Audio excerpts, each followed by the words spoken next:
일단 청년으로서 정치에 입문하게 된 계기를 먼저 좀 말씀을 드리자면은, 원래 저는 국제사회를 위해 좀 일을 하고 싶었어요. 구체적으로는 유엔에 들어가가지고 이제 국제사회를 좀 발전시키는 방안에 대해서 모색을 하고자 학부도 미국주립대학교에서 이제 기술경영을 공부했고, 이제 석사도 연세대학교 국제학대학원에서 국제통상 경영을 공부했고, 이렇게 조금 국제 쪽에다가 포커스를 많이 맞췄었는데, 이제 제가 살아온 이 군포라는 도시의 발전을 위해서 일해보면 어떨까라는 생각이 이제 그 석사 공부를 하다가 지금 생각이 좀 문득 들게 되었고, 실제로 정책 제안이나 토론회 이런 데 좀 참여를 하면서 성적을 좀 좋게 받다 보니까, 이 내 목소리가 반영이 되고 어떤 거에 대해서 인정을 받았을 때, 참 그게 너무 좀 기쁘더라고요. 가치 있는 일이고. 그러면은 국제사회도 좋지만은 내가 사는 지역사회를 위해 내가 아는, 그리고 내가 가지고 있는 나의 장점을 좀 활용해보면 어떨까라는 생각에 도전을 했고, 이제 좀 결과가 이 주민분들과 시민분들께서 많이 응원해주시고 믿어주신 덕분에 지금 이 자리에서 열심히 일을 할 수 있게 됐습니다. 그리고 그 다음에 아까 임기가 끝나가는 시점에서 어떠한 거를 좀 변화를 시켰냐라고 여쭤보시면은, 좀 개혁적인 행보를 많이 했어요. 군포시 의회에서. 지방의회라는 게 뭐 아시면 아시겠지만 사실 되게 조직이 권위주의적인 면도 있고 조금 조직 분위기가 딱딱해요. 그러다 보니까 사실 회의 내용 같은 경우에도 유튜브에 공개를 안 했었거든요. 근데 제가 이거 시민들의 알 권리를 위해 가지고 우리 접근성이 편한, 유튜브는 누구나 보잖아요. 핸드폰만 있으면 보니까. 그런데 공개를 해야 되지 않냐. 이전에는 군포시 의회 홈페이지에 들어가가지고 이제 회의하는 것을 일일이 링크를 타고 들어가서 이거 영상을 찾아보고 이런 식으로 시스템 운영이 되는데, 지금은 이제 유튜브에서 군포시 의회만 쳐도 우리가 어떤 회의를 했고 어떠한 의제에 대해서 논의를 했고 이런 것들을 찾아볼 수가 있으니까, 이런 것들 시민들의 알 권리를 보장한 것도 좀 개혁적으로 다가갔고, 여러 가지 조례안이나 입법이나 그리고 우리가 행정에서 필요한 예산 관련해서도 조금 더 이제 적극적으로 개혁적인 모습을 많이 보여주기 위해서 좀 노력을 많이 했습니다. 그러면 그전에는 그런 군포식 오픈되는 저기가 아니었네요? 네, 사실 유튜브로 지금도 회의가 진행 중인데, 이전에는 사실 유튜브로 볼 수 있는 방법이 없었어요. 그러다 보니까 이거는 이렇게 하면 안 된다 해가지고 제가 지적을 했고, 그 지적사항이 수용이 돼가지고 군포시 의회가 이제는 회의 내용을 공개하고 있습니다.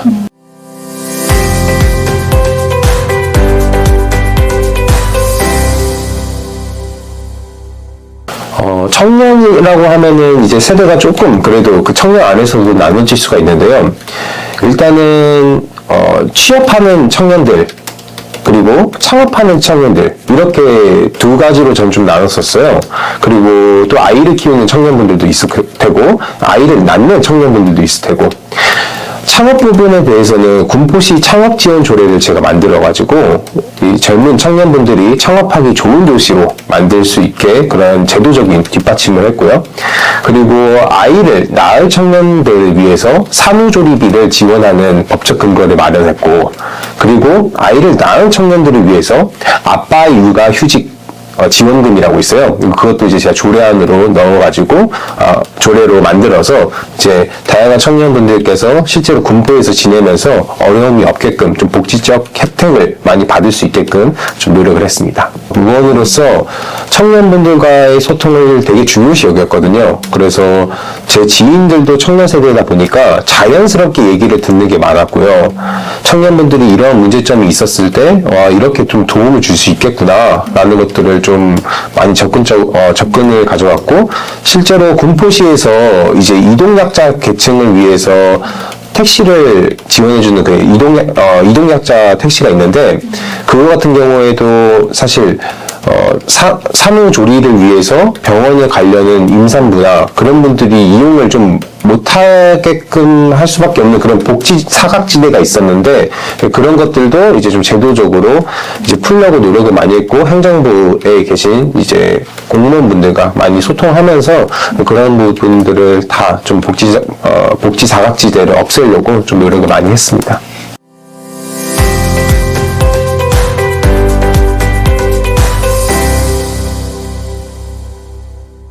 일단은 이 시에 있는 사업들은요, 어차피 다 사람들이 하는 거예요. 국가 사업이든 시 자체 사업이든.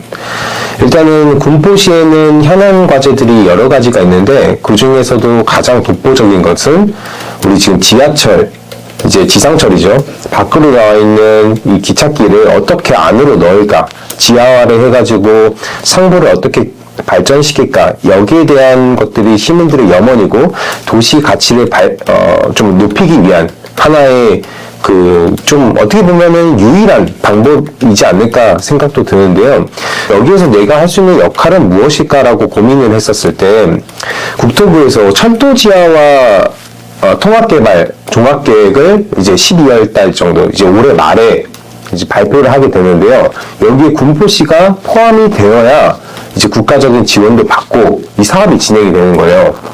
근데 이것을 가만히 좀 있어서 그냥 손 놓고, 언젠간 되겠지, 이렇게 할 수는 없는 입장이어서 여름 내내 주민분들 만나 뵙고, 여기 앞에 나가면은 3번 로데오 거리 있는데 거기에다가 부스 설치해 놔가지고 시민 설명도 받고, 우리가 이런 것 포함이 되어야 되니까 국토부에게 성명서 좀 보내게끔 여러분들도 많이 동참해 주세요 라고 하면서 범시민 서명운동도 받고 해가지고, 실제로 얼마 전에 군포시 의회에서 공식적으로 결의안을 채택을 해가지고 제가 좀 주도를 많이 했어요. 그 상황에서 그때 역할도 많이 했고요. 또 하나 문제는 남부기술교육원, 저희 문화예술회관 옆에 있는 부지를 어떻게 활용을 해야 되냐라는 건데, 사실 그 부지가 저희 부지가 아니에요. 군포시에 있지만은 서울시 땅이에요. 근데 그거를 빨리 반환받아가지고 개발을 시키든 아니면 시민들을 위한 복지 공간으로 만들든 뭔가가 진행이 돼야 군포시의 발전이 이루어지는 건데, 그것을 그냥 손 놓고 그것도 언제쯤 되겠지 이러면은 이건 사실 청년의 가치가 아니거든요.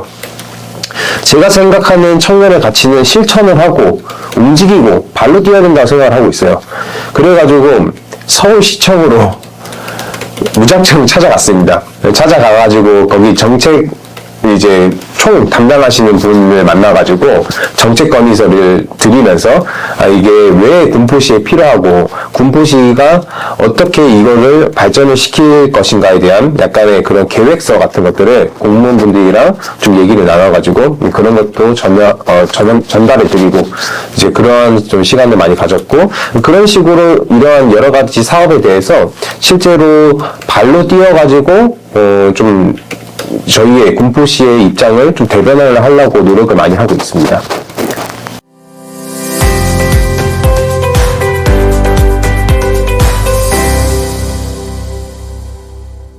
이 부분은 기억에 남는 거는 사실 제가 처음 의지를 가지고 어떤 것을 만들어야겠다라고 한 법안이, 그러니까 조례가 조금 기억에 많이 남는 것 같아요. 저는 사실 여기 군포에서 나고 자라면서 하나 좀 의문을 가졌던 게, 아니 우리 아파트 앞에 보도블록 멀쩡한데 왜 겨울만 되면은 저기 공사하고 있지, 이런 의문을 어릴 때부터 많이 가졌어요. 학생 때도 다 걸어 다니니까 버스 타고 내려서 학교 가고 학원 가고, 근데 항상 공사를 하고 있는 현장에서 여기 얼마 전에 공사한 것 같은데 왜 또 공사하지? 또 얼마 후에 가면 또 공사하고 있고, 이러한 의구심을 갖고 있다가 군포시 의회로 들어오게 됐는데, 그때 행정사무감사를 통해가지고 이 해당 부분을 좀 들어봤어요. 그때 문제점이 뭐냐? 보도 설치나 관리에 대한 데이터가 없는 거예요. 예를 들어 뭐 엑셀이나 그런 것들로 언제 수리를 했고 언제 여기를 설치를 했고 뭐 이런 것들이 있어야 될 거 아니에요. 이제 보도 설치 연한이 10년으로 되어 있는데 이 10년이라는 기간이 무색할 정도로 언제 고친지 그리고 언제 설치한지 아무도 모르는 거예요. 그리고 왜 설치했는지도. 그러다 보니까 이 데이터를 통합 구축해가지고 관리할 수 있게끔 내가 만들어줘야겠다. 이거를 법으로다가 조례로다가 딱 규정을 해놔야겠다라고 생각을 해가지고 군포시 보도 설치 및 관리 조례를 제가 만들었거든요.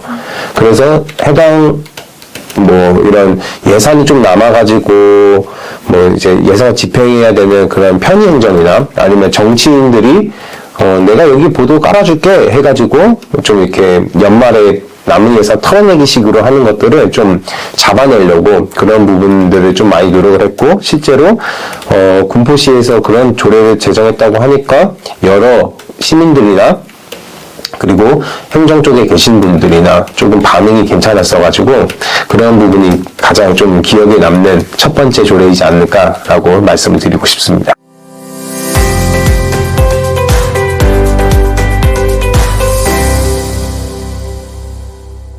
저는 군포시 의회에서 청년들과 간담회를 가장 많이 한 의원입니다. 아마 역사상 자부할 수 있습니다.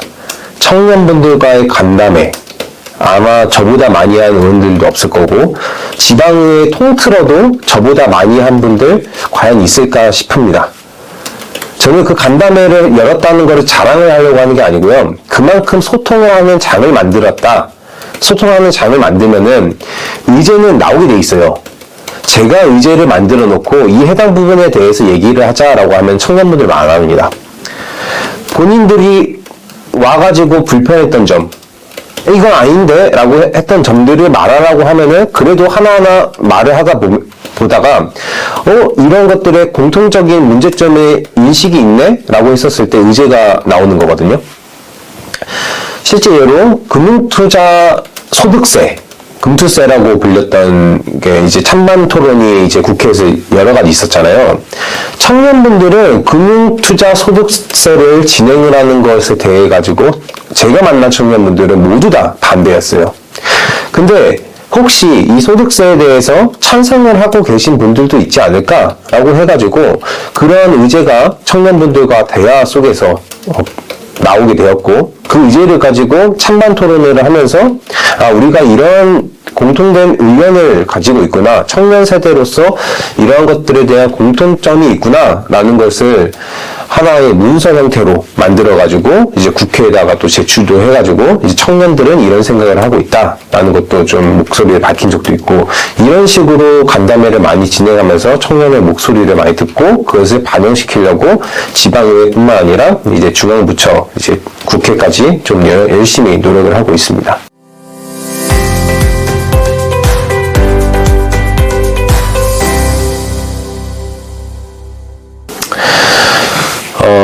군포시민 여러분들 반갑습니다. 군포시의회 국민의힘 대표 의원 박상현입니다. 제가 처음 선거 나왔을 때 말했던 캐치프레이즈는 청년이 가져오는 변화의 가치를 증명하겠습니다 였습니다. 제가 여러 가지를 증명을 하려고 노력을 했고 그 결과를 제 의정 활동으로 여러분들께 보여드렸다고 자부할 수 있습니다. 근데 아직 많이 부족하고 더 하고 싶은 일이 많습니다. 여러분들의 눈높이에서 항상 초심 잃지 않고 겸손하게 의정활동을 남은 임기 잘 마치고요. 다음에 제가 어떤 행보를 가져갈지 모르겠지만은 더 좋은 가치들을 우리 군포시에게, 그리고 더 나아가 대한민국에게, 그리고 우리 청년 세대에게 줄 수 있도록 항상 노력하고 더 공부하겠습니다. 제 목소리 많이 들어주시면은 좋은 말 많이 할 테니까 관심 가져주시고, 혹시 제가 잘 못하고 있는 일이 있으면은 혼도 많이 내주시고, 대신 잘하는 거 있으면은 칭찬도 많이 해주십시오. 감사합니다.